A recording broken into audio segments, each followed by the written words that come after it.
Don't eat that! It's poisonol! What? Let go! Stop! You're crazy! Let go! Please, trust me! Let me go! You can't do this! Stop resisting, Sergeant. This is a mistake! There's residue inside. You thought I wouldn't notice. You just saved my life. The rain in Boston came down like a punishment. Elena Vittori pulled her coat tighter and ran through the narrow alley behind the Velvet Monarch. Her shoes splashed through dirty puddles. She checked the time on her cracked phone screen. 6:56 p.m. Her shift started at 7. If she was late, Victor Hale would fire her. If she lost this job, she would not make rent. And if she lost her apartment, she would be back on the streets of Dorchester, the neighborhood she had promised her dying mother she would never return to. She pushed through the heavy kitchen door, breathless. "You're cutting it close, Vittori," Victor Hale snapped. He stood near the prep station, short and nervous, his thin mustache trembling as he spoke. He smelled like cheap cologne and fear. "I'm sorry, Mr. Hale." The train stalled near Atlantic Avenue, Elena said quickly, tying her black apron around her waist. "I don't care about the train," Victor hissed. "I care about table 1. The kitchen fell silent. The cook stopped chopping. The dishwasher stopped spraying. Even the clatter of pots seemed to fade. "Table 1. Elena asked quietly. "He's coming," Victor whispered. "Alessandro Romano. And he's bringing her." A chill ran down Elena's spine. Alessandro Romano was the most powerful man in Boston. Publicly, he was the CEO of Romano Enterprises, a real estate empire that owned half the skyline. Privately, everyone knew he controlled much more. Police officers, judges, unions, he had influence everywhere. But it wasn't him that frightened the staff. It was Valentina Marchetti. She was the daughter of Giancarlo Bellini's rival family from New York. Beautiful, elegant, and cruel. "Sarah called in sick," Victor said. "She refuses to serve Valentina. You're the only one trained enough to handle them." Elena straightened her white blouse. Before her father's gambling debts destroyed their life, she had grown up around wealthy clients in his antique shop. She knew formal dining etiquette. She knew wine vintages. She knew how to speak politely even when insulted. "I'll take the table," she said softly. Victor swallowed. "Do not correct her. Do not argue. And whatever you do, don't make him angry." At exactly 7 o'clock, the front doors opened. 4 bodyguards entered first, scanning the restaurant. Then Alessandro Romano stepped inside. He was tall, broad-shouldered, wearing a perfectly tailored black suit. A faint scar cut through his right eyebrow. His dark hair was combed back neatly. His eyes were sharp and calculating. On his arm was Valentina Marchetti. She wore a blood-red dress that shimmered under the chandeliers. Diamonds rested at her throat. Her beauty was striking, but her smile was cold. They were seated at table 1 in the back corner. Elena approached with steady steps. The humiliation began immediately. "This water is too cold," Valentina said, barely looking at her. Elena replaced it. "The bread is stale. Do you serve leftovers here?" Elena replaced it. When Elena poured the wine, Valentina lifted the glass and narrowed her eyes. "I ordered the 1996 Barolo. This tastes like vinegar. Did you pour house wine and expect me not to notice?" Elena kept her voice calm. "I opened the bottle at the table, miss. I can bring the cork if you wish." Valentina laughed sharply. "Take it away and bring another." Alessandro remained silent, scrolling through something on a secure tablet. As Elena crouched to collect Valentina's fallen purse, a sharp heel came down hard on her hand. Pain shot through her fingers. "Clumsy," Valentina said coldly. For the first time, Alessandro looked up. His eyes moved from Valentina to Elena. "Are you all right?" he asked. It was the first time he had spoken to her. "I'm fine, sir," Elena said quickly, hiding her shaking hand behind her apron. Back in the kitchen, she pressed ice against her swelling knuckles. But something bothered her. Valentina's hands had been trembling. She kept checking her watch. She wasn't just being cruel. She was nervous. When Elena returned with the main course, Alessandro had ordered filet mignon rare. Valentina ordered sea bass. Valentina picked up her fork but didn't eat.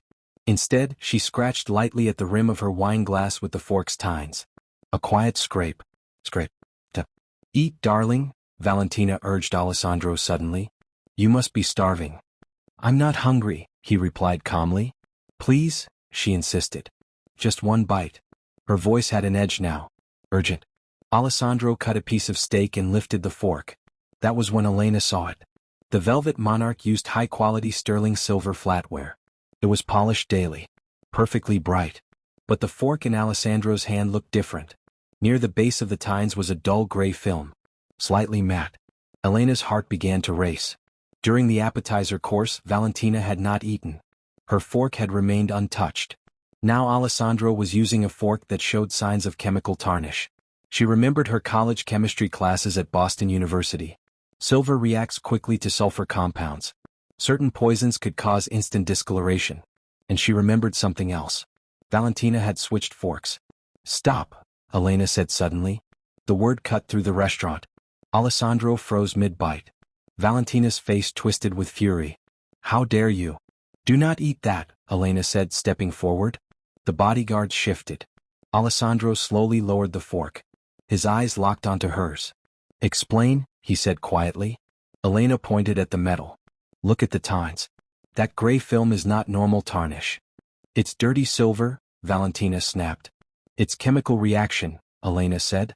She grabbed her own water glass with a lemon wedge inside. "If it's normal tarnish, lemon juice will clean it," she said. "But if it's a sulfide-based toxin, the acid will darken it immediately." Valentina went pale. "Don't you dare." "Do it," Alessandro ordered calmly. Elena dipped the fork into the lemon water for 3 seconds. She pulled it out. The metal turned black before their eyes. A thick, dark coating spread across the tines. A faint bitter smell filled the air. Silence swallowed the room. Alessandro stared at the fork. Then he turned to Valentina. Her breathing was uneven. "The poison," Elena said softly, "was transferred through her ring." Everyone looked at Valentina's large emerald ring. Under the stone, tiny wax residue clung to the setting. "She switched forks," Elena continued. "The toxin was stored beneath the ring." Alessandro stood slowly. "Lock the doors," he ordered. The bodyguards moved instantly. Valentina tried to bolt, but she was intercepted. "You're making a mistake," she screamed. Alessandro stepped closer, removed the emerald ring from her finger and examined it. His face hardened. "Take her," he said coldly. She was dragged out of the restaurant, heels scraping across the floor. The room remained silent. Alessandro turned to Elena. "You saved my life," he said. "I just didn't want anyone dying during my shift," she replied nervously. A faint smirk touched his lips. "Who owns this restaurant?" "Mr. Hale manages it, but it's owned by a holding company." Alessandro looked at Victor Hale. "I'm buying it," he said simply. "Effective immediately." Victor nearly fainted. Then Alessandro turned back to Elena. "You're fired." Her heart stopped. "What?" "You're too smart to wait tables," he said. "You work for me now." "I don't want to be part of your world," she whispered. "You already are," he replied. He glanced toward the doors. "You're a target now. Valentina's family will not forgive this." Before Elena could argue, she was guided outside into the rain. An armored SUV waited. She hesitated. "Get in," Alessandro said calmly. The door shut behind her. The car pulled away from the Velvet Monarch. Through rain-streaked windows, Boston blurred into lights and shadows. Elena's bruised hand throbbed in her lap. Alessandro sat beside her, silent and unreadable. The SUV climbed a private road overlooking Boston Harbor. At the top stood a towering structure of steel and glass. Harborview Tower. The gates opened. The armored vehicle entered the underground garage. As they stepped out, Elena looked up at the fortress penthouse above. Her life had just changed forever. And it had all started with a fork. The elevator doors slid open with a soft mechanical hum. Elena Vittori stepped out and froze. The penthouse at the top of Harborview Tower did not look like a home. It looked like a command center suspended above the city. Floor-to-ceiling glass walls revealed Boston Harbor below, dark and restless under the storm. Lightning flashed across the sky, turning the room silver for brief seconds before darkness swallowed it again. The floors were polished stone. The furniture was sharp and modern. Everything felt cold, precise, controlled. Alessandro Romano walked ahead of her without hesitation, removing his wet suit jacket. He handed it to one of his men waiting near the entrance. "Marco," he said calmly, "bring the medical kit." Elena remained near the elevator, clutching her bruised hand. She felt small inside the massive space. Every surface seemed expensive enough to pay off her rent for years. "I can manage," she said quickly. "It's just a bruise." Alessandro turned and looked at her. "It's not," he said. He stepped closer and gently took her injured hand before she could pull it away. The swelling had darkened into deep purple along her knuckles. "She hurt you," he said quietly. Elena tried to laugh. "I've had worse." "That doesn't make it acceptable." Marco returned with a sleek black case. Alessandro opened it himself. Instead of handing it to his guard, he cleaned her skin carefully, applied cooling gel, and wrapped her hand in a neat white bandage. His touch was steady and careful, almost professional. "You don't seem surprised by what happened tonight," Elena said softly. Alessandro secured the final strip of tape. Surprised? No. Disappointed? Yes. In her? In the situation. He stood and walked toward the glass wall, looking out at the harbor. "The marriage to Valentina was not about love," he said plainly. "It was a merger. Her father controls major shipping routes along the East Coast. I control unions, construction, and real estate. Together, we would have owned the Northeast." "And now?" Elena asked. "Now," Alessandro replied, "there is no merger." He turned to face her fully. "There is war." The word hung in the air. As if on cue, Marco's phone buzzed. He checked the screen and stiffened. "Boss," Marco said, stepping forward. "Our warehouse in the Seaport District is burning. 2 others were hit an hour ago." Alessandro did not flinch. "Casualties?" "Minimal. They wanted to send a message." "They have?" Alessandro said coldly. Marco hesitated before adding, "There's more. The Bellini family put out a bounty. On you." Alessandro nodded once. "And on her?" Marco finished, glancing toward Elena. Elena felt her stomach drop. "On me?" she whispered. "You exposed their heir as an assassin," Alessandro said calmly. "Pride demands retaliation." The reality settled heavily on her chest. She had stopped a murder. Now she was marked. Alessandro walked toward his office area, a space filled with large monitors and sleek desks. He tapped a key on a tablet. "Let's discuss something more interesting," he said. One of the screens lit up with Elena's photograph from a driver's license database. She froze. "How?" "I like to know who stands in front of me," Alessandro said. The screen scrolled through documents. Elena Vittori. Age 24. Attended Boston University. Chemistry major. Dropped out 3 years ago. Her throat tightened. "That was private." "Nothing is private," he replied evenly. Another file opened. Arthur Vittori. Antique dealer. Gambling addiction. Died of heart failure. Elena's breathing grew shallow. Alessandro's eyes scanned another document. He left behind a debt of $250,000. The number hit her like a punch. "How do you know that?" she asked. "Because I know who owns it." A new image appeared on the screen. A thick-necked man with a cruel smile. "Enzo Marino," Alessandro said. "Collector for the Bellini family." Elena's knees felt weak. "I've been paying them $2,000 a month," she whispered. "Just to keep the interest from growing." "Yes," Alessandro said. "You've been paying the same family that tried to poison me." The room felt colder. "They ruined my father," she said, her voice shaking. "They bled him dry." Alessandro watched her carefully. "I purchased your debt this morning," he said. Elena blinked. "What?" "I bought it. Every cent. You owe them nothing." Silence stretched between them. "So now I owe you?" she asked quietly. "Yes." The answer was direct. She swallowed. "What do you want?" Alessandro walked around the desk and leaned against it, arms folded.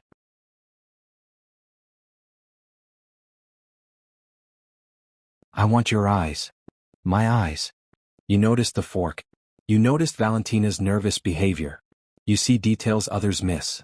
He tapped a stack of files resting on the desk. "The Bellini family is moving something through my city. Something valuable." The marriage talks were a cover. He slid one of the manifests toward her. "I don't know what they're smuggling or how. If I expose it, I don't need bullets. I let their own allies destroy them." Elena stared at the mountain of paperwork. "You want me to find it?" "Yes." "And if I do?" "Your debt to me is erased. Completely." She remained silent. "And," he added, "you receive $1 million. Enough to start anywhere in the world." The number felt unreal. $1 million meant freedom. No rent stress. No fear. No late nights serving cruel customers. But another feeling burned stronger. Anger. "They drove my father into the ground," she said quietly. "Yes," Alessandro replied. Elena's hands curled into fists. "I want them ruined," she whispered. Alessandro's eyes sharpened. "Good." He moved the files closer to her. "Find the anomaly. Find the mistake." She walked toward the desk slowly and sat down. The room felt different now. Less like a prison. More like a battlefield. Marco stepped back, giving them space. Elena opened the first folder. Shipping invoices. Bills of lading. Import records. Thermal logs. Tax declarations. She exhaled slowly. "I'll need coffee," she muttered. A faint smile crossed Alessandro's face.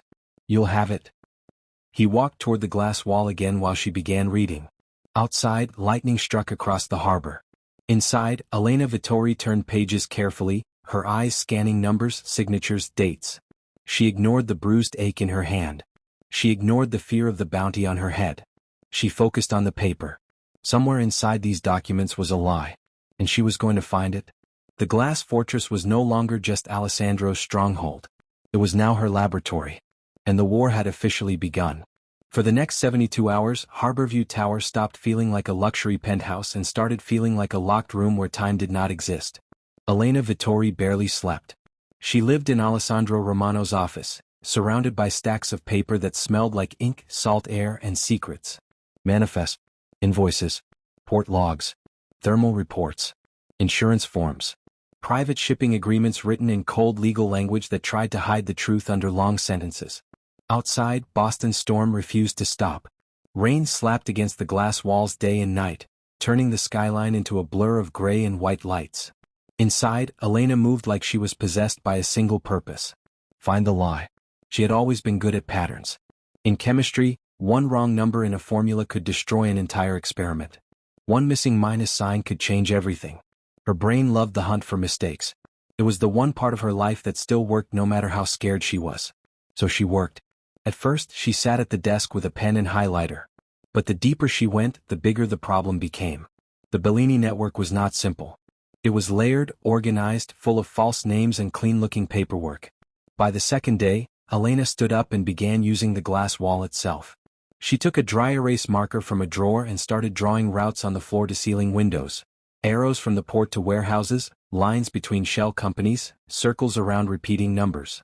She wrote dates, times, ship IDs, and container codes in large handwriting. Soon the glass looked like a war map. She made columns. Declared goods. Actual conditions. Receiver. Temperature. Weight. Signatures. She taped paper onto the windows. She used colored sticky notes for different ports. Yellow for arrivals. Blue for cold storage. Red for anything that looked suspicious. And the whole time Alessandro watched. He did not hover too close. He did not interrupt her focus. But he was there, sometimes on phone calls, sometimes pacing, sometimes leaning against a wall like a quiet shadow with a loaded weapon. Elena could feel his eyes on her the way she could feel the storm outside. Constant. Heavy. At one point she looked up and found him staring. "What?" she asked, tired and irritated. Alessandro didn't smile. His face rarely softened. But his voice lowered slightly. "You don't move like a waitress," he said. Elena scoffed. "I'm not moving. I'm drowning in paperwork." "You're hunting," he corrected. That word made her pause. Yes, that was exactly what she was doing. A hunter didn't panic. A hunter didn't run. A hunter tracked. Calculated. Waited until the prey made a mistake. On the third night, the mistake finally appeared. It was almost 3 a.m. The penthouse was dim, lit mostly by the blue light of computer screens and the flash of lightning outside. Elena had been standing for hours, her back aching, her eyes burning. A mug of cold espresso sat on the desk, forgotten. She was reading a manifest from the previous month. Container shipment ID, 88314. Declared goods, extra virgin olive oil. Origin, Naples. Receiver, Ecliptius Logistics. Weight, heavy but not impossible. Customs clearance, approved. At first glance it looked normal. But Elena's eyes dropped to a section most people ignored, the thermal log required by maritime insurance. The temperature had been kept at exactly 4 degrees Celsius from departure to arrival. Her marker froze midair. 4 degrees. Elena's stomach tightened. She stared at it again, thinking her tired brain was making things up. But it was there. Clear. Repeated. Every entry. 4 degrees Celsius. 4 degrees Celsius. 4 degrees Celsius. For a 3-week journey. She turned quickly and opened another document, Container Condition Report. Same thing. Exactly 4 degrees Celsius the entire time. Elena whispered, "That's a lie." Alessandro looked up from cleaning a pistol on the leather couch. "What is?" he asked. Elena stepped toward the glass wall and circled the number with her marker. Art. Aggressive. Olive oil, she said. They claim it's olive oil. Alessandro rose and walked closer, standing behind her, close enough that she could feel his body heat. And, he asked calm. The live oil doesn't ship at 4 degrees Celsius, Elena said, voice sharp now. It gets cloudy. It changes texture. No serious distributor would risk that. Alessandro tilted his head slightly. So what ships at 4 degrees Celsius? Elena turned to face him. Her eyes were wide, bright with fear and excitement at the same time. Biological material, she said quietly. Organs, blood plasma, stem cells, anything that needs preservation. Alessandro's jaw tightened. Elena grabbed more documents from the pile and spread them across the desk. I cross-checked the receiver, she continued. Ecliptius Logistics. It sounds medical but it's not. No medical license. No proper tax record. It's a shell company registered offshore. Alessandro's gaze darkened. So they're lying about the cargo. Yes, Elena said, voice low. They're smuggling biologicals. She swallowed hard before saying the next part. That means black market trafficking. The air in the room changed. Even Alessandro, who lived in a world of crime, looked disgusted.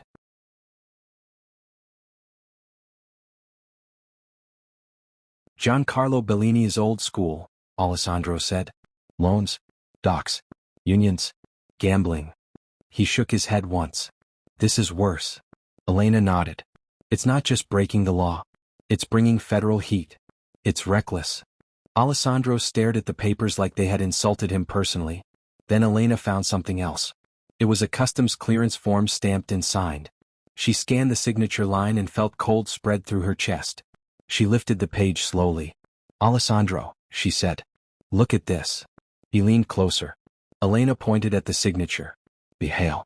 Alessandro's eyes narrowed. Victor, he said. Elena's voice shook. Victor Hale. The restaurant manager. For a moment, neither of them spoke. The storm outside roared louder as if it sensed the betrayal. Elena looked down at the paper again. The signature was not a casual scribble. It was written with confidence. Like a man who had signed many times before. She forced herself to think clearly. That's why Valentina chose the Velvet Monarch, Elena said, her words coming faster now. It wasn't just a dinner date. It was a meeting point. Alessandro didn't move. Elena continued, her mind fitting pieces together like a puzzle. The restaurant is close to the Port Authority, she said. Victor has access. He can sign forms, bury thermal logs, approve shipments without questions. Alessandro's face became still. Dangerous stillness. It was a drop site, Elena finished. A safe place to exchange documents. Alessandro's hand tightened around the edge of the desk. And Valentina, Elena said, voice dropping. She came that night to retrieve the manifests. The memory of Valentina's shaking hands came back. The desperate way she pushed him to eat. The way she kept checking her watch. Elena's throat went dry. She wasn't just trying to kill you because she's cruel, Elena said. She was cleaning loose ends. Alessandro's eyes turned hard. She tried to poison me, he said slowly, because I wasn't supposed to leave that table alive. Yes, Elena whispered. The room sat in silence for several seconds. Then Alessandro stepped away from the desk. His calmness returned, but it was not peace. It was control. The kind of control a man gathers before breaking something. He picked up his phone. Elena watched him, heart pounding. She did not know what he planned. But she knew it would not be gentle. Alessandro's thumb hovered over Marco's contact. Victor signed against me, he said, voice flat. And the Bellinis used my restaurant as a gate. He looked at Elena. You did well, he said. Elena's hands were still shaking. What happens now? Alessandro didn't answer immediately. He glanced at the glass wall full of routes, circles, and arrows. Then he looked out at the city. Now, he said, I retaliate. Before Elena could ask more, a soft sound rose from the foyer. A ding. Elena turned her head toward the private elevator across the room. The indicator light blinked. Numbers climbed steadily. 47, 48, 49, 50. Elena's blood ran cold. Alessandro's eyes narrowed as he slowly reached for his gun. The elevator alert sounded again, sharp and insistent. And the doors began to open. The private elevator had no reason to be moving. Elena Vittori stood frozen beside the glass wall covered in shipping routes and circled numbers. Her marker slipped from her fingers and hit the floor with a soft click that sounded too loud in the quiet room. Across the penthouse, the elevator indicator glowed. 48, 49, 50. The numbers climbed like footsteps coming up a staircase you couldn't block. Alessandro Romano didn't speak. He simply moved. His hand went to the pistol at his side with smooth, practiced speed. His face became emotionless, as if something inside him flipped from man to weapon. "Elena," he said, voice low, terrifyingly calm. "Behind the desk. Now." Elena's heart slammed against her ribs. She stumbled backward, circling around the massive office desk and crouching behind it. Her bandaged hand throbbed as she pressed it to her chest, trying to quiet her breathing. The elevator stopped. There was a pause, just long enough for Elena to hope it was a glitch. Then the doors did not open. They exploded. A sharp, violent blast ripped through the foyer, and the steel elevator doors flew outward like thrown shields. Heat punched through the room. Shrapnel tore into marble. The shockwave threw Alessandro backward, slamming him into the edge of a couch. Elena screamed as the floor-to-ceiling windows near the foyer shattered, sending thousands of crystal-like pieces of safety glass raining down onto the floor. The storm outside rushed in instantly, wind, rain, and cold air screaming into the penthouse like a living thing. Smoke filled the entryway. Shapes moved inside it. Voices shouted through masks. "Clear left. Clear right." Boots pounded across the broken elevator frame. Men in tactical black gear poured into the penthouse, wearing gas masks and carrying automatic rifles. Their movements were sharp and trained. Not random criminals. A real team. Elena ducked lower behind the desk as gunfire erupted. The sound was deafening in the open space. Bullets chewed into walls, desks, and furniture. Pieces of wood and marble exploded into dust. Elena covered her head and tried not to cry out. Alessandro rolled behind a sofa, blood trickling from a cut near his hairline. He raised his pistol and fired into the smoke. 2 shots. 3. A figure stumbled and dropped. But the attackers kept coming, and their weapons were louder and heavier. Suppression fire slammed into the desk Elena hid behind, splinters flying over her head. She flinched as a chunk of wood tore free beside her face. "We're pinned?" Alessandro shouted over the gunfire. Elena peeked around the edge of the desk for half a second and saw him crouched behind the couch, eyes narrowed, jaw tight. He was calculating every movement, every angle. "The panic room entrance is on the far side," he yelled. "We can't cross." A small metal object rolled across the floor, stopping a few feet from the desk. Elena's blood turned to ice. It was not a grenade. It was worse. A flashbang. "No!" Elena shouted, but it was already too late. The flashbang detonated with a brutal white burst. The light blinded her instantly. A violent ringing filled her ears, so loud it felt like pain. Elena clapped her hands over her ears and squeezed her eyes shut, but the sound and brightness still flooded her senses. She heard Alessandro groan, heard his body shift. Heard boots crunching on broken glass, getting closer. Heavy. Confident. Closing in. Elena forced herself to focus. Her eyes watered. Her head spun. She blinked hard, trying to see through the white blur. "We have 1 magazine left," Alessandro growled, voice rough. 6 of them at least. Elena swallowed. Her body shook, but her mind was still working. It always worked best in emergencies. She needed a barrier. A reaction. Something fast. Her gaze darted around behind the desk and landed on a wet bar built into the bookshelf. Bottles lined the shelf like expensive trophies. One bottle caught her eye because she knew what it was before she even read the label. Absinthe. High proof. High alcohol. Flammable. Next to it sat a heavy decorative piece of flint used as a paperweight, sharp-edged and dense. Elena grabbed the bottle. Her hands slipped slightly because of sweat and blood, but she held on. "Alessandro," she screamed. "What?" he snapped, still firing short, controlled shots. "Cover your eyes." "What are you?" "Fire," she shouted. She didn't have a cloth. She didn't have time to make a fuse. She didn't need one. She needed chaos, controlled chaos.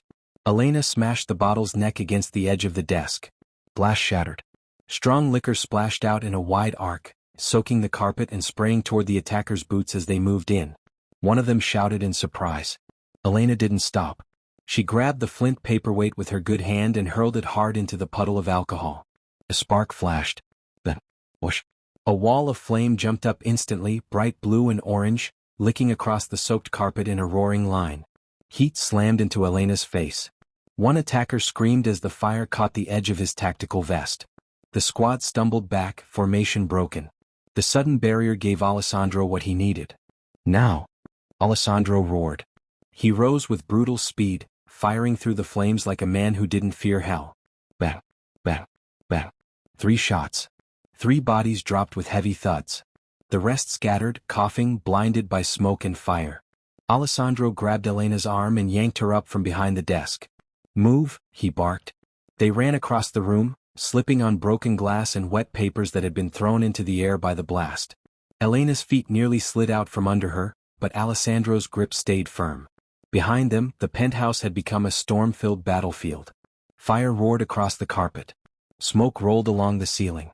The wind from the shattered windows whipped paperwork into the air like white birds caught in a hurricane.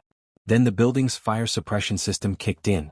Sprinklers exploded to life overhead, blasting freezing water down in thick sheets.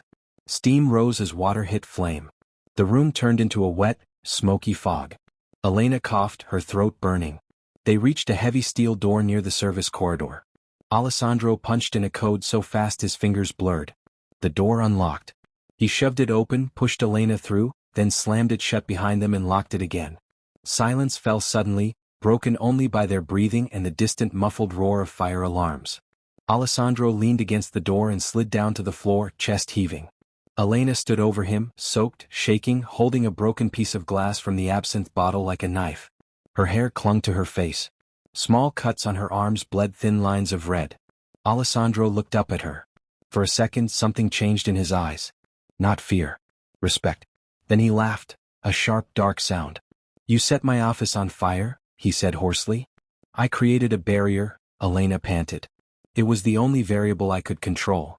Alessandro stood quickly, stepped close, and grabbed the back of her neck with a firm hand. Before Elena could speak, he pulled her into him and kissed her. Art. Not gentle. A collision of adrenaline and survival.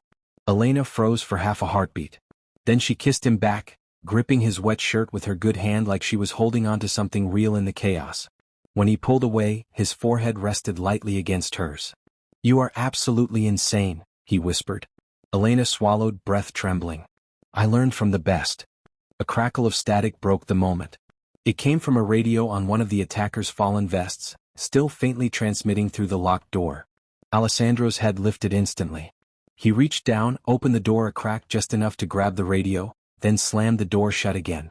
He pressed the talk button. A woman's voice came through, smooth, cold, and unmistakable. Target status? Elena felt her stomach drop even before Alessandro answered. He held the radio near his mouth. The target is coming for you, Alessandro said, voice low and deadly. And I'm bringing the waitress. Silence. Then a small laugh through static. The voice was Valentina Marchetti. Alessandro crushed the radio in his hand until plastic snapped. Elena stared. She's alive. Alessandro loaded a fresh magazine into his pistol with steady hands.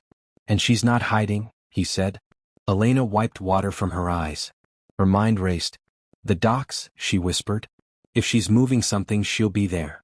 Alessandro nodded once, already deciding. We go, he said. Elena's throat tightened. It's their territory. They have guns, Alessandro replied, opening the stairwell door. But I have you. Elena swallowed, her hands still shaking even as she forced her feet to move. Together, they stepped into the stairwell and started descending into the dark. Down. Down. Toward the city. Toward the docks. Toward Valentina. And whatever war waited for them in the rain. Boston Harbor at 2 a.m. did not look like the city from postcards. It was a hard place at night. Cold wind, wet metal, deep shadows, and the smell of diesel that never fully left your clothes. The storm had turned the dockyard into a muddy maze. Rain hammered down on the stacked shipping containers, making the whole harbor sound like 1,000 drums. Elena Vittori sat in the back seat of Alessandro Romano's armored sedan, pressed close to the window, watching the world slide by in streaks of gray light. Marco Costa drove with both hands tight on the wheel, his jaw locked like he was chewing anger. Alessandro sat beside Elena, silent, his pistol resting low, hidden but ready. Water dripped from his hair onto the collar of his shirt. He looked calm, but his calmness felt like a blade. Elena held her phone in both hands, the stolen manifest open on the screen. The blue light made her face look pale. We're looking for Section G, Row 4, she said, reading carefully. Container number. MSCU 98234. Alessandro's eyes stayed on the dark shapes ahead. You're sure? The serial number matches, Elena replied. And the power draw. The manifest claims it's extra virgin olive oil. But the thermal logs, she swallowed. It's a refrigerated unit running too cold for that. Marco slowed the car as they entered deeper into the container yard. Tall metal walls rose on both sides like a canyon. The rain collected in puddles along the path, reflecting thin slices of light from distant security lamps. Park here, Alessandro ordered quietly. Marco stopped the car behind a stack of containers, partially hidden from the open lanes. For a second, the world went still except for the rain. Elena's heart pounded. She was scared, yes, but another feeling was stronger now, something sharp and focused.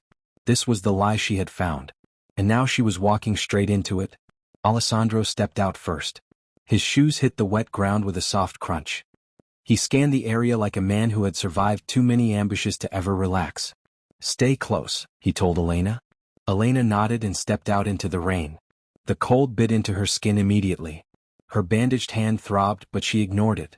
They moved between container rows, following the numbers painted on rusted posts. Elena kept checking the manifest and then the container labels ahead. Row 3. Row 4, she whispered. Then she saw it. At the far end of the lane stood a line of white refrigerated containers, each connected to thick power cables that ran to a humming generator station. The air around them looked different, like it was colder, heavier. Elena pointed.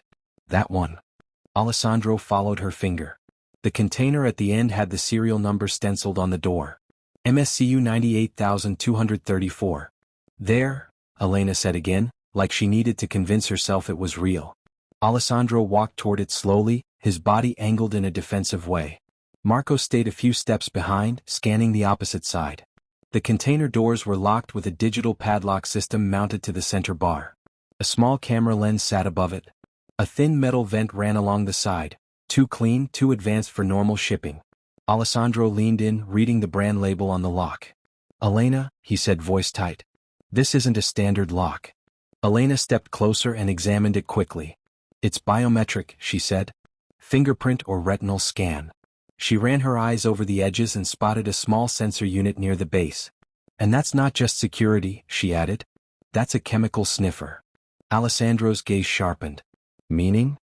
If someone tries to drill it or burn it, Elena said, it detects chemicals from heat, explosives, or metal shavings. Then it triggers a release. A release of what? Marco asked. Elena's mouth went dry. Probably corrosive gas. Something meant to blind, burn, or kill. Alessandro exhaled slowly as if controlling his anger. Can you bypass it? He asked Elena. Elena stared at the lock, thinking fast. She had no tools. No equipment. No fancy hacking system. But she had chemistry. And she had the storm.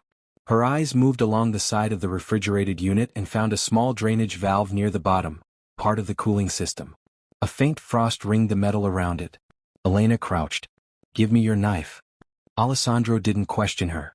He handed her a combat knife immediately. Elena gripped it with her good hand and used the tip to loosen the valve. The metal was tight and cold. Her fingers slipped once and the bandage on her bruised hand got wet. Careful, Alessandro warned. I know, Elena muttered, focusing. The valve finally turned. A sharp hiss burst out like a snake's warning. A thin jet of freezing gas shot into the rain, turning the air cloudy with white vapor. Elena flinched back as the cold burned her skin through the sleeve. Coolant, she said quickly. Liquid nitrogen mix, maybe ammonia too. She looked up at Alessandro. If I freeze the lock fast enough, it might shut down the sensor. Do it, Alessandro said. Elena pulled the sleeve of Alessandro's oversized shirt over her hand like a glove and angled the valve's jet toward the digital padlock. The gas blasted the lock directly. The metal groaned faintly, frosting over in seconds. White ice spread across the edges. The screen flickered. Elena kept the stream steady, teeth clenched against the freezing air. The lock's display glitched. Then it went dark. Now, Elena said sharply. She stood, raised the knife hilt, and slammed it against the frozen lock. Crack. The padlock shattered like glass. Pieces fell into the mud. For a heartbeat, nobody moved. Then Alessandro grabbed the door handle bar, yanked it hard, and pulled the heavy container doors open. Cold fog rolled out. Thick. Heavy. Like the container was exhaling a frozen breath. Elena stepped back instinctively, covering her mouth. When the fog cleared, she saw the inside. It was not olive oil. It wasn't even food. The container interior looked like a mobile laboratory, clean metal walls, bright sterile lighting, and rows of stainless steel tanks lined like soldiers. Tubes ran between them. Blue liquid bubbled softly behind glass viewports. Elena's breath caught in her throat. Inside the blue liquid were shapes. Small human shapes. Suspended. Still. Too still. Elena's knees threatened to collapse. "Oh my God," she whispered, voice breaking. She clapped a hand over her mouth and gagged, eyes burning with shock and horror. Alessandro stepped forward, his face turning into something Elena had never seen before, pure, controlled fury. He moved deeper into the container and ripped a clipboard from a hook near the door. He scanned it, jaw tightening with every line. "This is harvesting," he said, voice low and violent. "Illegal stem cell extraction. Black market farming." Elena stood at the threshold, rain dripping from her hair, staring into the cold blue nightmare. "They're selling them?" she whispered. Alessandro looked back at her, eyes like ice. "Yes," he said. "To buyers overseas. Unlicensed labs. Criminal research groups." Elena swallowed hard, shaking her head as if she could deny what her eyes saw. "If the other families find out," she murmured, "they'll destroy the Bellinis." "They'll erase them," Alessandro corrected coldly. "They'll wipe the name off the map. Because this brings federal attention. It breaks the code." He stepped back out of the container and looked around the dockyard as if imagining the headlines already. "We don't blow it up," he said. "We expose it." Elena's stomach twisted. "How?" Alessandro lifted his phone. "Evidence. Photos. Coordinates. Names. Documents. Then I send it to the commission." Elena's mind spun. This was bigger than a murder attempt. Bigger than a broken engagement. This was a crime that could burn every family involved if it became public. A sudden click echoed through the lane. Then, floodlights. High-powered white lights slammed on from both sides of the row, turning the rainy alley into daytime brightness. Elena squinted as the glare hit her eyes. A voice cut through the rain, smooth and cruel. "A noble plan, Alessandro." Elena's blood went cold. At the far end of the container row stood Valentina Marchetti. She wore a clean white trench coat, untouched by the storm, like she had stepped out of a luxury car and into a battlefield without ever touching the mud. Her hair was perfect, her lipstick flawless. In her hand was a large revolver, held with the relaxed confidence of someone who had ordered people's deaths before. 6 armed guards flanked her in a line. And beside her, half behind her, trembling like a man who knew he had made the wrong choice, stood Victor Hale. He held a black briefcase tight against his chest. Elena's stomach dropped. Victor. The man who had begged her to serve table 1. The man who had sweated and whispered warnings. He looked terrified now, eyes wide, lips pale. Valentina smiled as if she was enjoying a private joke. "You're difficult to kill," she said to Alessandro. "But I'm tired of trying." Alessandro stepped forward, placing himself between Valentina and Elena without hesitation. "You're sloppy," he replied calmly. "Poison. Then an assault on my home. Desperation doesn't suit you." Valentina's smile twitched. "I won." "You think so?" Alessandro said, voice steady. "You're standing in front of the very thing that will get your family erased." Valentina glanced toward the open container and laughed, sharp and ugly. "Who's going to tell them?" she said. "You? Or the waitress?" Her eyes snapped to Elena. The hatred in them was raw. "You ruined everything," Valentina said, voice rising. "You should have stayed in your place and served the steak." Elena's hands trembled, but she lifted her chin. Victor Hale swallowed hard beside Valentina, clutching his briefcase like it was the only thing keeping him alive. Alessandro's gaze shifted to Victor. "You betrayed me," Alessandro said, voice quiet, deadly. "For her." Victor's lips parted, but no words came out. The rain kept falling. The floodlights burned bright. The guards raised their rifles slightly, waiting.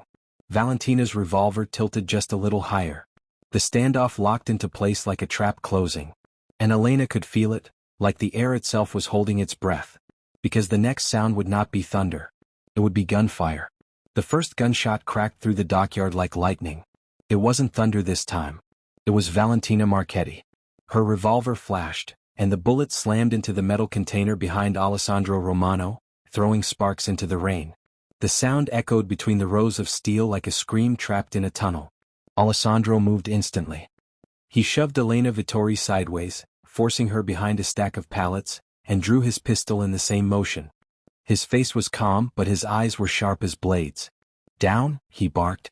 Elena dropped, mud soaking her knees. A second later, automatic gunfire erupted from Valentina's guards. Bullets tore into the ground and the container walls, making the air jump with sparks and metal shrieks. Marco Costa fired back from behind the armored sedan, using the engine block as cover. His shots were controlled, not wild. He aimed like he had done this before. Elena's ears rang. Her throat tightened. She didn't belong here. But she was here. And she could not freeze. A loud clang sounded as a bullet struck close enough to make Elena flinch hard. She looked up and saw Alessandro moving from cover to cover like a shadow, firing in quick bursts. One guard dropped. Another stumbled back. Valentina screamed in fury and fired again, her revolver barking loud and brutal. Elena's mind screamed at her to run, but there was nowhere to go. The dockyard was open and exposed, and the guards had the advantage with rifles. Alessandro glanced back at Elena just for a second. His jaw tightened. "Elena," he shouted, barely moving his lips. "Drop and roll under the container." "What?" she yelled back, unable to hear clearly over the gunfire. "Now." Elena didn't argue. She threw herself forward and rolled across the mud, sliding under the chassis of the refrigerated container. The metal underside was cold and damp. Rainwater dripped down. She pressed flat against the ground, breathing through panic as bullets chewed up the lane above her. Boots splashed near the container doors. Men shouted. Metal screamed. Elena stayed still, eyes wide, watching shadows and feet move back and forth. From under the container, she saw Victor Hale. He was trembling beside Valentina, clutching his briefcase like a child hugging a blanket. He looked at the chaos, then looked toward the open lane behind them. And he made a decision. Victor turned and ran. He bolted in a desperate sprint, slipping in the mud, almost falling, then catching himself. He didn't care about loyalty now. He didn't care about Valentina. He just wanted to survive. Elena's stomach twisted. He would never make it. Valentina saw him. Her face changed, no shock, no sadness, no hesitation. Only disgust. "Coward," she shrieked. She lifted the revolver with one hand and fired. The shot hit Victor in the back. He jerked like he'd been pulled by a rope, then crashed face first into a puddle. The black briefcase flew open, spilling passports and thick bundles of cash into the rain. Victor tried to crawl.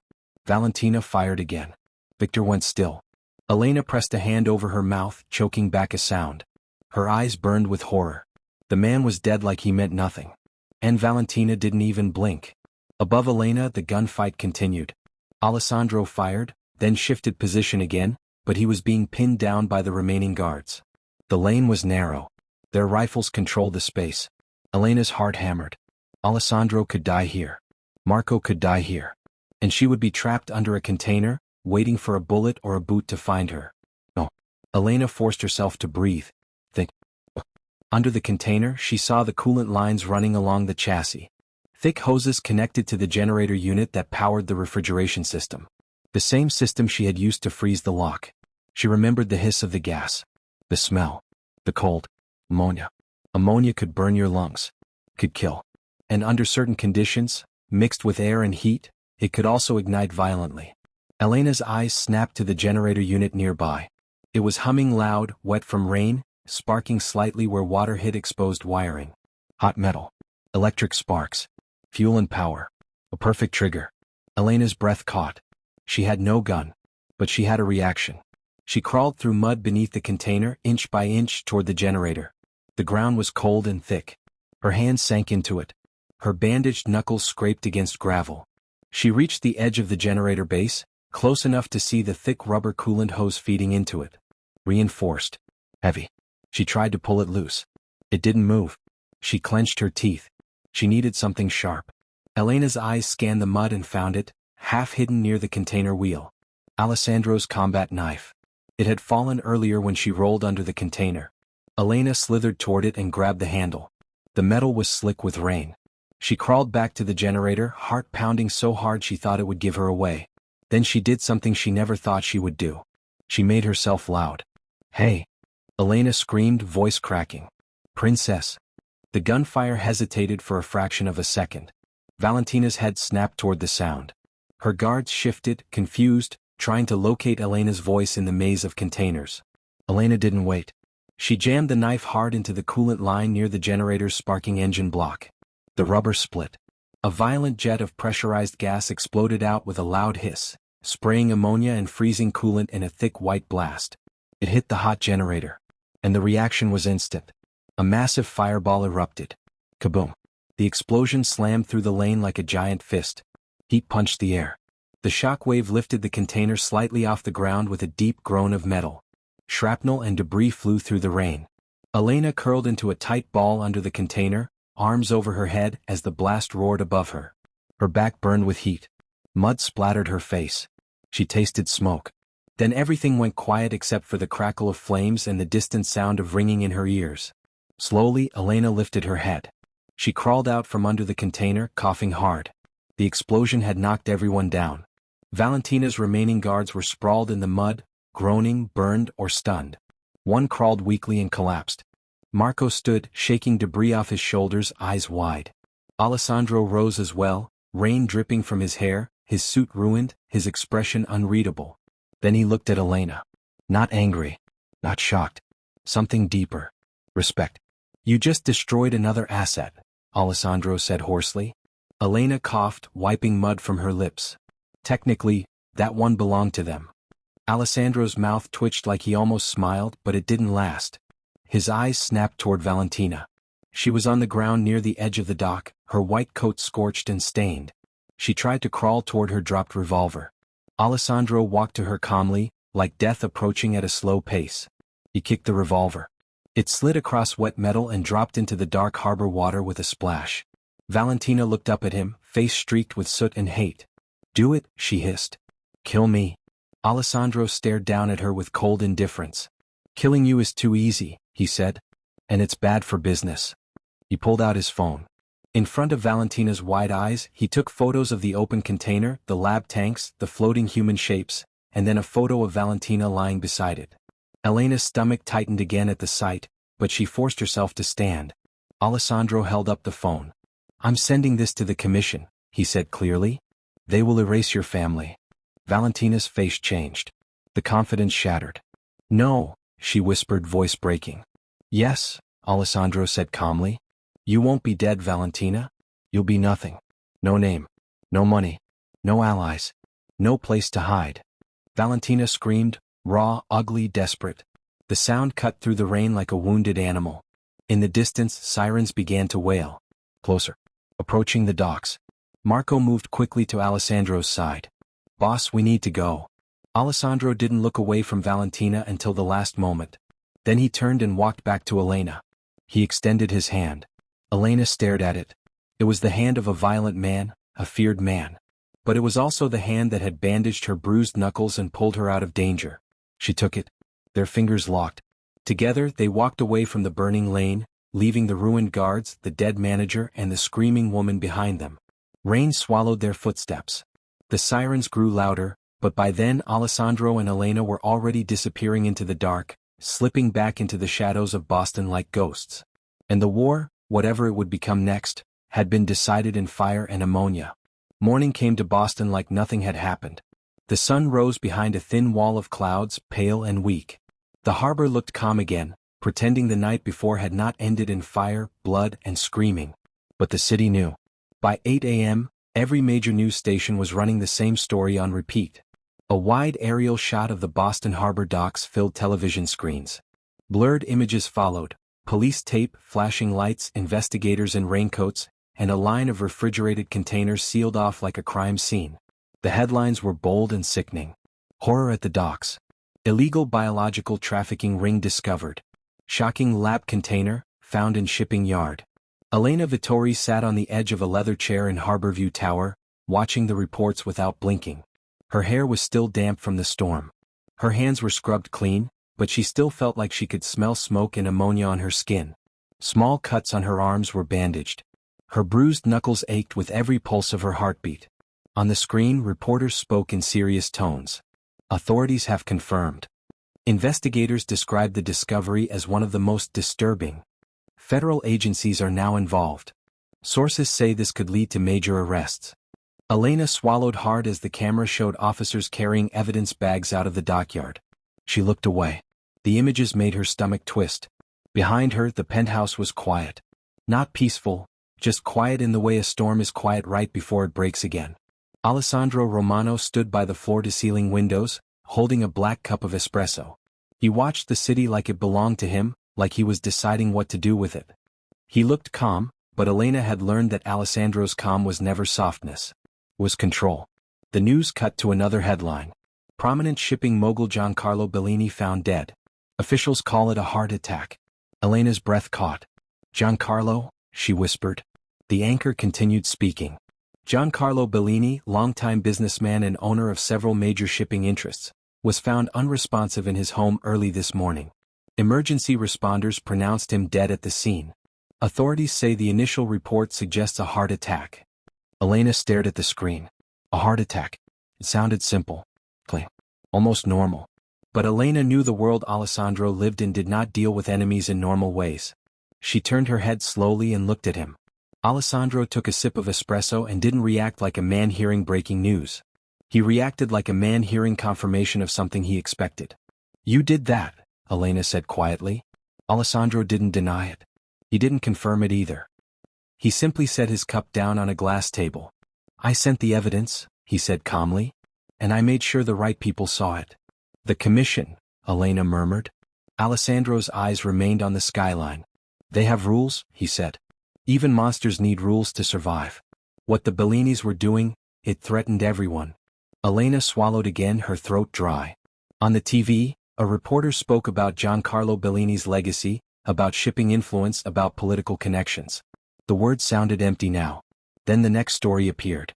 Valentina Marchetti missing. Socialite vanishes after Doc's scandal. Elena felt a cold satisfaction and a deep unease at the same time. The report showed old photos of Valentina at charity galas, fashion events, smiling beside wealthy people. The reporter's voice shifted. Sources say Valentina Marchetti has not been seen in public since last night. Multiple accounts connected to her name have been frozen. Several former associates have reportedly cut ties. Elena almost laughed, but the sound didn't come. Valentina didn't just lose a fight. She lost a life. In Alessandro's world, that was worse than death. The TV continued. Police have not confirmed her location. Some believe she fled the city. Others believe she is being held for questioning. Elena knew better. Valentina wasn't being questioned by police. She was being erased by her own world. Elena turned off the television. Silence settled in the room again. She stood and walked toward the glass wall that had become her working space. The marker lines were still there. Routes, codes, circles, lies she had exposed. Alessandro stepped closer behind her. The Bellini territories are being absorbed, he said. Their docks, their routes, their warehouses. The city is stabilizing. Elena exhaled slowly. So you won, she said. Alessandro's voice stayed flat. Yes. She should have felt relief. She should have felt like she could finally breathe. But something else was pressing on her chest now. Just. The deal Alessandro offered her had been clear. Find the anomaly. Help him destroy them. Get your debt erased. Get $1 million. Live. Elena stared at her own handwriting on the glass. She had earned that million. She had earned the right to disappear into a normal life. A quiet life. A life where the loudest sound at night was traffic, not gunfire. Alessandro watched her without speaking. He didn't beg. He didn't pressure her.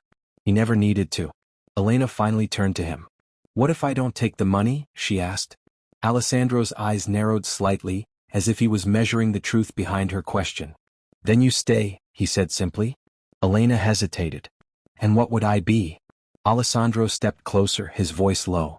Useful, he said. Powerful. Protected. Elena let out a slow breath. Protected. That word should have sounded comforting. But with Alessandro, protection came with chains you couldn't always see. Still, she thought of her old apartment. The thin walls. The unpaid bills. The cold fear when her phone rang and she didn't recognize the number. She thought of her father. His hands shaking. His face full of shame. The way the collectors came with smiles that were never kind. The Bellinis had stolen years of her life without even knowing her name. Now they were gone. But Elena wasn't satisfied with gone. She wanted control. She wanted to never be helpless again. I'm staying, she said quietly. Alessandro didn't smile. But something in his eyes shifted. Approval, maybe. Or simple acceptance. Good, he said. That afternoon, Harborview Tower became something new. Not a safe house. Not a prison. A workplace. Elena sat at the restored desk in Alessandro's office. The shattered windows had been replaced. The burned carpet had been removed. Everything was clean again, like the penthouse was trying to hide the violence it had witnessed. But Elena remembered. Alessandro placed 2 fresh cups of espresso on the desk. "You're officially my consultant," he said. Elena picked up 1 cup, took a sip, and opened a thick folder marked Waterfront Development. "I reviewed the real estate contracts," she said, flipping pages with calm focus. "And you have a problem." Alessandro leaned back slightly. "Explain." Elena pointed at a line of legal text. "This clause lets the city revalue the land after the first phase," she said.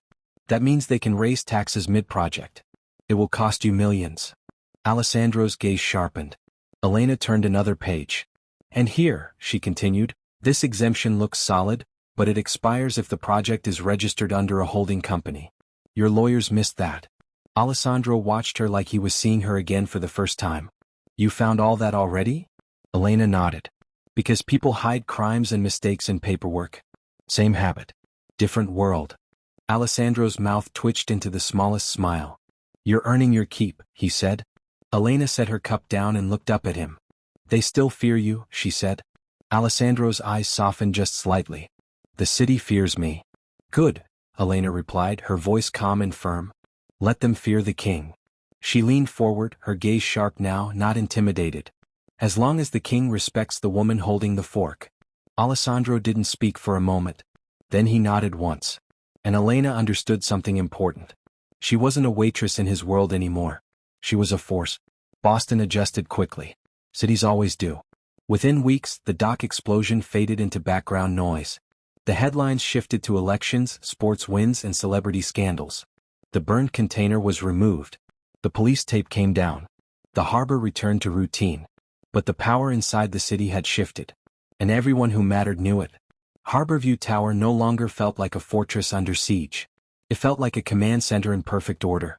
The glass walls were clean. The office furniture replaced. The skyline beyond the windows glittered each night like something owned. Elena Vittori stood in front of the glass wall again, but this time, there were no frantic circles or desperate calculations scribbled across it. Instead, there were organized plans, development routes, shipping lanes, real estate expansion proposals, investment structures, union negotiation points. Everything was mapped clearly and strategically. She wore tailored clothing now, simple but precise. Her hair was pulled back neatly. Her posture straight.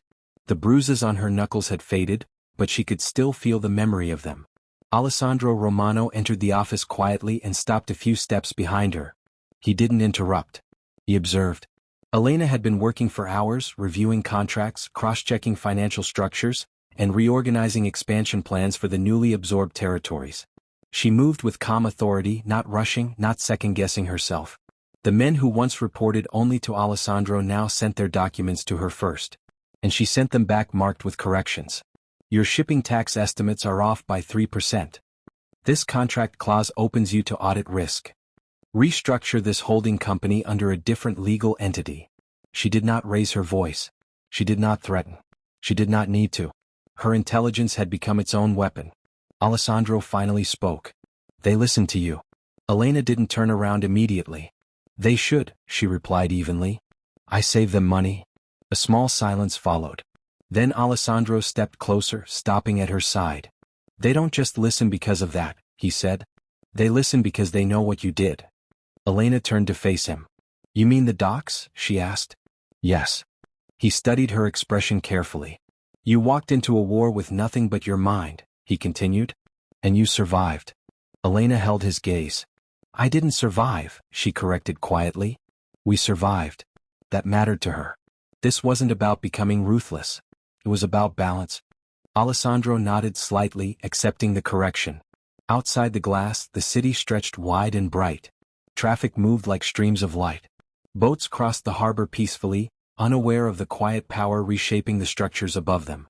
The Bellini territory is stable, Alessandro said. No uprisings. No challenges. Elena nodded. Because you didn't take it with chaos. She walked back toward the desk and picked up a small object resting near her files. It was polished silver. A fork. Not the blackened, poisoned one from that night, that had been disposed of as evidence. But this fork looked identical to the one she had held in her trembling hand at the Velvet Monarch. Elena turned it slowly between her fingers. Alessandro watched her with quiet curiosity. "Why keep that?" he asked. Elena studied the smooth tines. "Because it reminds me," she said. "Of what?" "That power doesn't always come from a gun." Alessandro's expression shifted slightly. Elena placed the fork down on the desk carefully, almost ceremonially. "That night," she continued, "you had bodyguards, weapons, influence." She looked up at him. "And you almost died." Alessandro did not argue. "You survived because of chemistry," she said. "Because of detail. Because someone noticed something small." Alessandro's voice dropped lower. "You noticed." Elena didn't smile. "That's the point," she said. "Anyone could have noticed. They just weren't paying attention." She walked back to the glass wall and pointed to a marked expansion plan. "You build empires with money and fear," she said calmly. "But you keep them with precision." Alessandro folded his arms. "And what do you keep them with?" he asked. Elena met his eyes. "Respect." The word hung between them. Alessandro had ruled Boston through intimidation for years. People feared him. They obeyed him. They stayed out of his way. But now something else was forming. A different kind of power. Not louder. Not flashier. Smarter. The executives who came to Harborview Tower did not look at Elena as a former waitress. They looked at her as someone who could see through contracts, schemes, and lies faster than most lawyers. The captains who once questioned her now asked for her input. Not because Alessandro ordered them to, but because they understood something. She had exposed a murder attempt with a fork. She had uncovered a trafficking ring in 72 hours. She had turned chaos into structure. That wasn't luck. That was capability. Alessandro stepped closer until he stood directly in front of her. "They still fear me," he said softly. Elena nodded once. "They should." He searched her face. "And you?" he asked. "Do you fear me?" Elena thought about the first night. The gunfire. The explosion. The way he had stood in front of her at the docks. The way he had let her choose to stay. "I respect you," she said. It wasn't submission. It wasn't defiance. It was balance. Alessandro accepted that answer. He reached out and adjusted the silver fork on the desk so it sat perfectly aligned with the paperwork. "Boston is watching," he said. Elena looked back out at the skyline. "Good," she replied. "Let them watch."